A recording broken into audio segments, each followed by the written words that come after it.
Well, in a very old English setting in an Australian city with a very new English T-shirt with an old Australian hat, I want to introduce Def Leppard.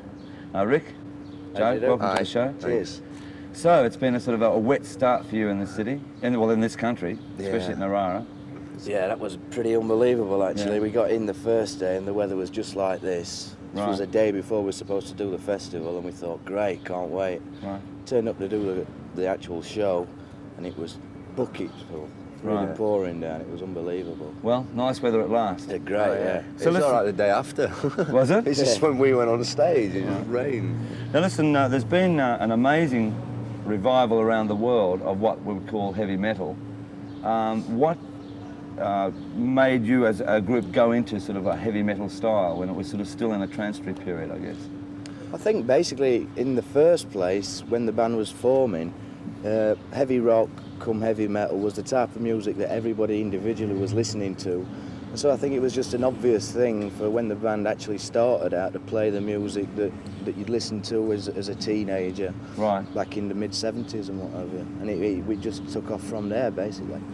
Now, the basic, at sort of like the end of the 70s, especially then going into the 80s, I mean, you had obviously AC/DC, who were huge worldwide on the charts, especially, and with sort of like concerts around the world. Yeah. Basically, there were no other groups sort of at least commanding that sort of attention on a sort of a more heavy rock basis. And then there seemed to be a spate of groups coming, especially from England.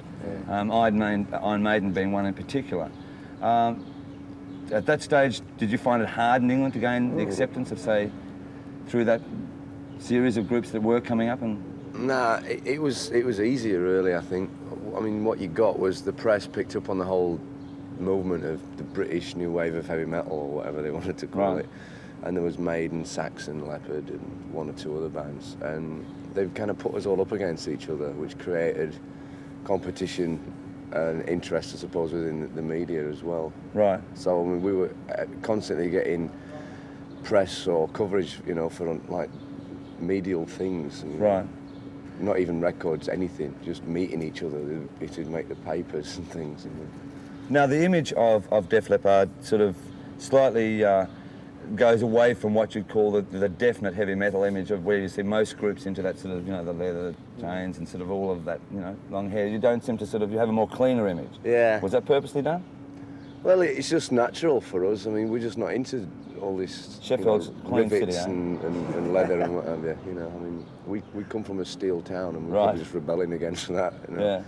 We've always had more, you know, an idea to kind of clean the actual hard rock thing up rather than going out looking like, you know, motorbikers or whatever. We didn't really want to do that. Wanted to make it a bit more glamorous in a sense. Because we actually grew up, apart from listening to your Led Zeppelins and what have you, we used to listen to bands like Sweet and Slade and T-Rex and what have you, and they visually were brilliant. And so you got a cross-section of the music from the Zeppelin side of things and the visuals from the glam rock period. So in essence then there was a combination of a lot of musical factors going into Def Leppard. Oh, definitely. Yeah, no one or two bands, it was a whole spectrum of the mid-70s period that was like your hard rock and, like Joe says, your glam rock type thing. Now, there seems to be some sort of parallels between yourself and AC/DC. AC/DC, when they arrived in England, it was started the breakout of sort of more like the punk era with the Sex Pistols. And as much as they were packing out places like the Marquee, especially in England, it took a while there for an overall acceptance in England, whereas in Europe and in parts of America, they were exploding. We find with Def Leppard, I mean, the same sort of parallel where, bang, I mean, in America, it just has gone crazy. I mean, next to next to the Thriller album of '83, you've sold more albums than anyone else. And 6.1, you were saying, million copies, which really is unheard of in today's record sales. You could never have imagined you were going to do that. No, we hoped, and I think we secretly knew that it would be a successful album. We knew it was a good album, and we knew we got the right backing for it. But we didn't ever expect it to do 6 million. Right. You know, I mean, it was just, it's still difficult to kind of think about the actual amount of, you know, units that we've sold. Have you thought the reason why Def Leppard, over and above any other group, should take off in the States? I mean, I'm not including heavy metal groups, just, I mean, are there reasons? Well, we try and think for reasons, and you end up, you know, you're clutching straws, really. I mean, you can put it down to the music, you can put it down to the press. There's so many little things that go into actually pushing the band down people's throats, if you like, that, you know, you can never draw a line, really. Yeah. There's like, you've got, especially in America, you've got your MTV, and there's a rock radio in every city. Right. And if you get like #1 airplay on the radio, then, you know, you're talking about heavy airplay. Yes. You know, and it all helps to push the Well, I mean, band. you've got pretty spectacular film clips. You must spend a lot of time in thought of what you do with them as well. Actually, we don't spend that long doing them. We do them like one day. It takes about a day to 12 do hours one song. non-stop. That's it. I think Fooling was filmed over a period of 3 days. But it does look pretty spectacular when it comes to the screen, doesn't it? Oh yeah. Well, that's it. I mean, we sit down with David Mallet, our director, and There's also David Bowie's. and Stones and right. everybody nowadays. We sit down and say we want it to look big, we want it to look flash and what have you, and he says no problem. Right. That's it. You know. Now, going back to the parallel of AC/DC, using the same producer, record producer in Mutt, does he have a lot of influence on the group when it comes to? I think it's fair to say he does, yeah. We now regard him as the 6th member of the band. Right. It's great to have somebody that you respect his opinion so much that he's outside of the band. Right. Because like you get 5 members and they're not quite sure whether they should do this or do that. Then you can ask him and he says, well, I think you should try it this way.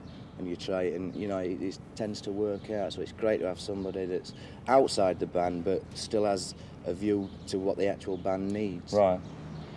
Do you know AC/DC at all? Are you friends with AC/DC? We've met them a few times, yeah. Brian and Cliff are probably the closest. Right. Brian played soccer for us in Hawaii. Yes, now, I believe you're a bit of a soccer player. Well, we're all reasonably good. I nearly made a living out of it many years ago. What, playing for Sheffield? Yes, I played for Sheffield Boys and then went through, joined Sheffield United. Right. And then when it got to That was his biggest mistake. Yeah. Especially as a Sheffield Wednesday supporter. Right. Yeah. Well, I mean, like, now with this album selling so well, and such a huge sales figure in the States, you could almost buy Sheffield like album, couldn't you, really? Yeah, I think I could buy both of them, actually. He probably will. Well, listen, congratulations. It's good to see rock and roll when we've gone through a spate of time where there's been synthesizers taking over, rock and roll back in the charts. Cheers. Yeah, and I think Rock of Ages really sums it up. Thanks for being on the show. Thank you. Thank you. Thanks. Thanks, Cheers. John. Cheers. Rick. Thanks a lot.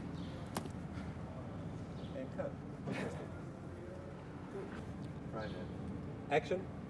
The media seem to have a habit of liking to sort of put people into block holes and give them sort of names instead of saying like they're new wave or they're heavy metal. Does that annoy you? Yeah, it does a bit. People always generalise. They have to for your general public. They have to generalise like that. But Right. As far as we're concerned, being actually involved in it, we don't like being bagged. Right. Nobody does. No band I know likes being bagged. Because I mean, if you take, say, yourselves, Iron Maiden, Uriah Heep, I mean, there's 3 totally really different bands. Yeah, but you Musically still and call them everything. heavy metal. Yeah. You know, it's just one of the... In America, people call sticks heavy metal, you know. Right. Now, for '84, what's happening? New album? Well, yeah, It's a we... daunting thought, I'd In a imagine. couple of weeks, we fly off to Dublin, in Ireland, where we start writing on a new album. And we'll basically be going in the studios midsummer. And then as soon as possible, we'll get the thing finished and out. Right. And then it all starts again. So there's no sort of real thought of how do we top, Pyromania? Just carry on writing as we yeah. have done and hope that things come out to our liking. Well, I hope Which it they works. will. I'm sure Cheers. it will. Cheers, thank you. Okay. Great. So we just maybe knock up a couple of